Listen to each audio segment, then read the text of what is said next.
Bonjour mes amis, hi guys, collection review for Jack, a 48-year-old lawyer in Germany.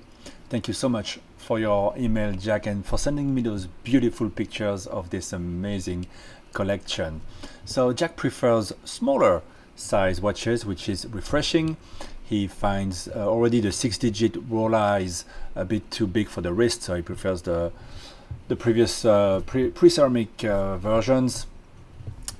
And after quite a bit of flipping, he's established an 8-piece collection, and he's just looking to perhaps add one super fine piece in red or yellow gold.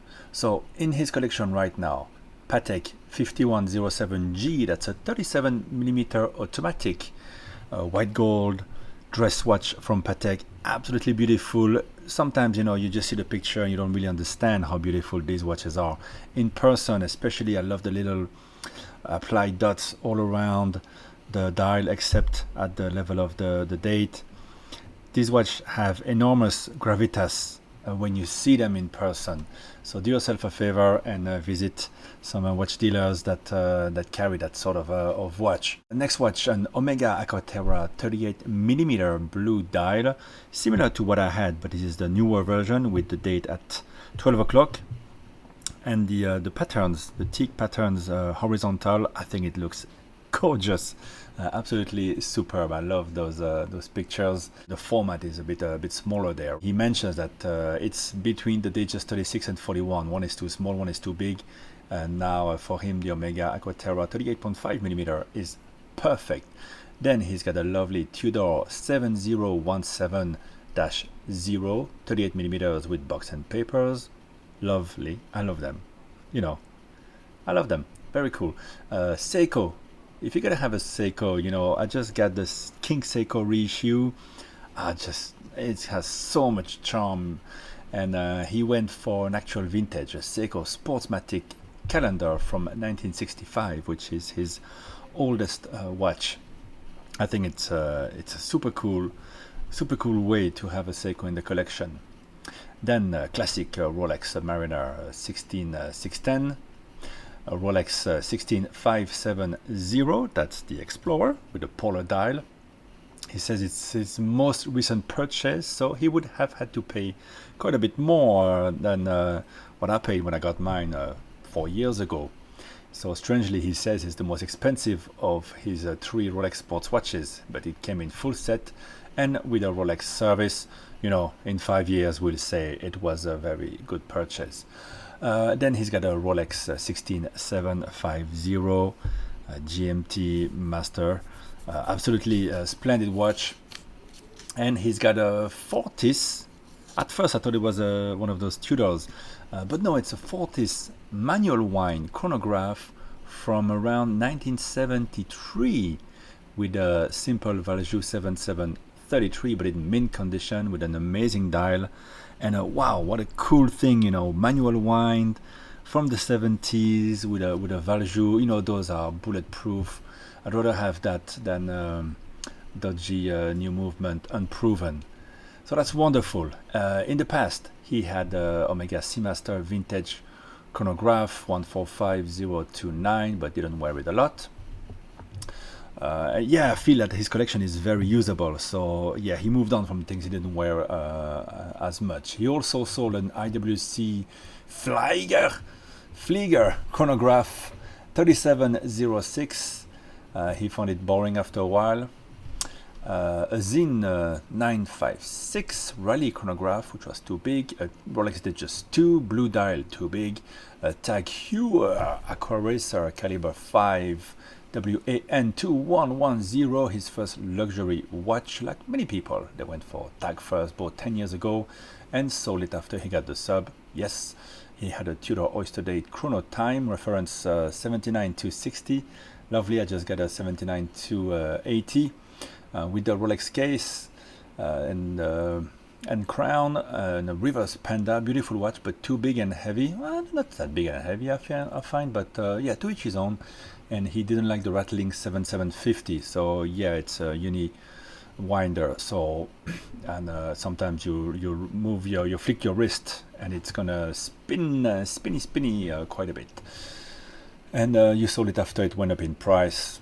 Fine, as long as you don't get hurt, that's good. And then you had a Tag Heuer Monza reedition CR2110. Still like it, but didn't wear it after you got the Patek and other beautiful dress watches. And you're more into light dials now. Wow, absolutely fantastic collection. I can feel that you really love each piece. They really work well together, the colors, the functions. I think the Fortis is super cool to have that manual wind. The Seiko is really cool. I like the Tudor Date. You've chosen well your Aquaterra as well. It suits you. It works very nicely there between the Tudor and the Patek.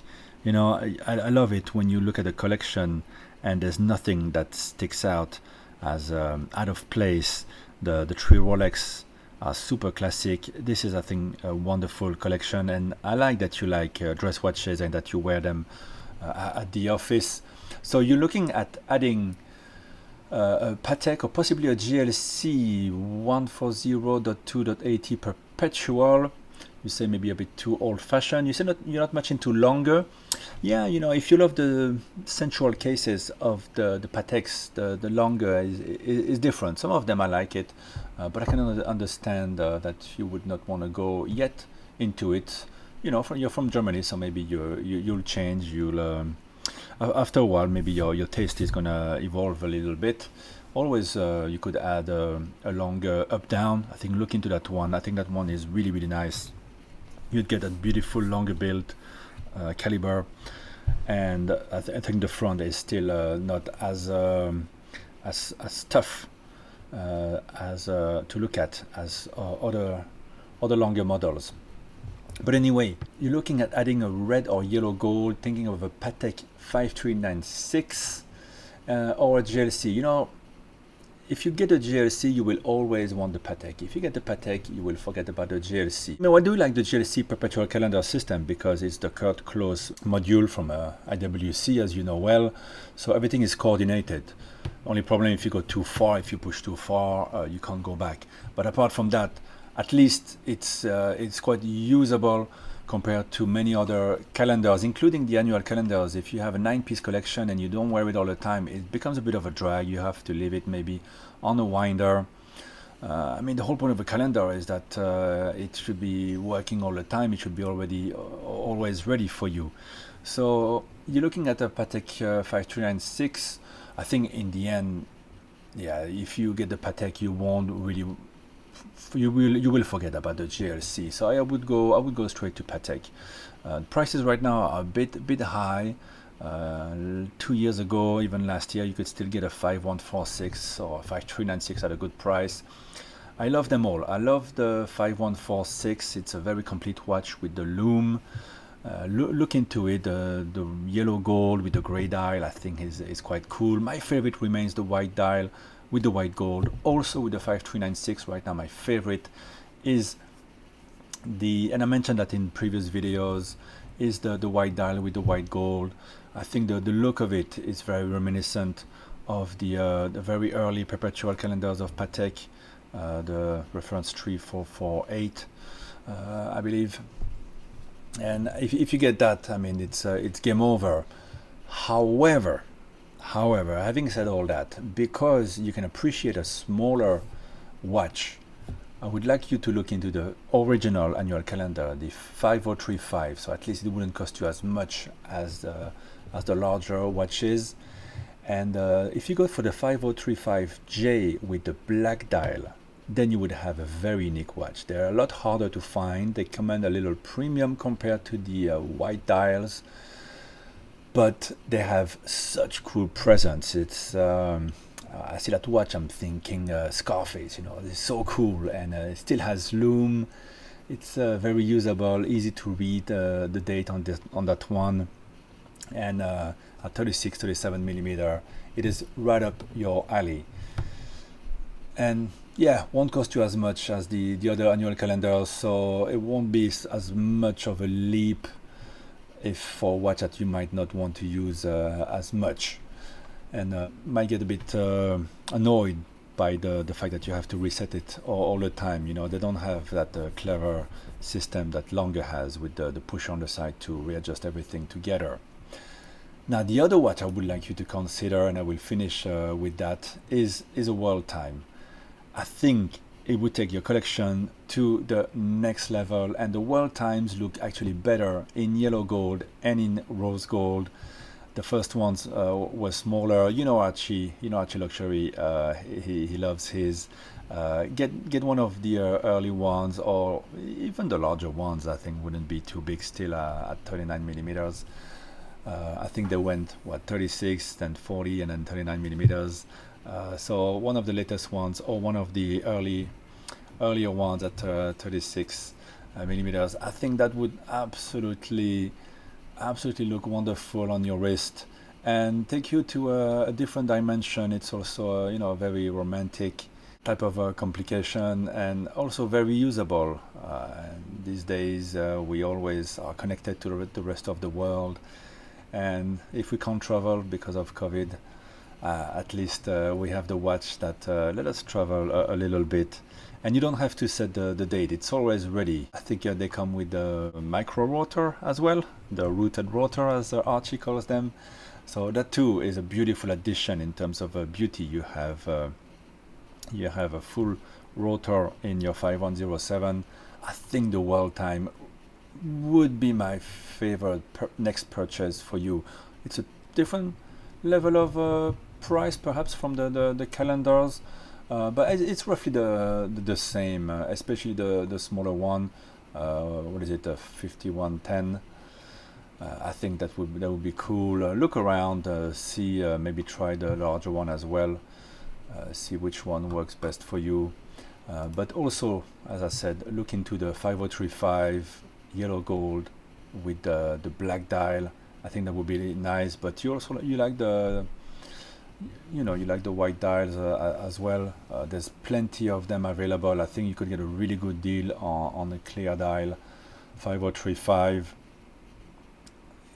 Since you appreciate smaller watches, I would go there rather than go for the larger versions of the annual calendar. As beautiful as they are, I think you have an eye for beauty in the older watches. As you can see that in your Seiko, in the 40s, the Tudors, even your 3 Rolex, and your 5107. So I think that would marry really well in your collection to go for the original annual calendar. All right, thanks guys for watching. Thank you so much, Jack. Auf Wiedersehen. I hope I made sense in my review of this fantastic collection. Bye bye guys.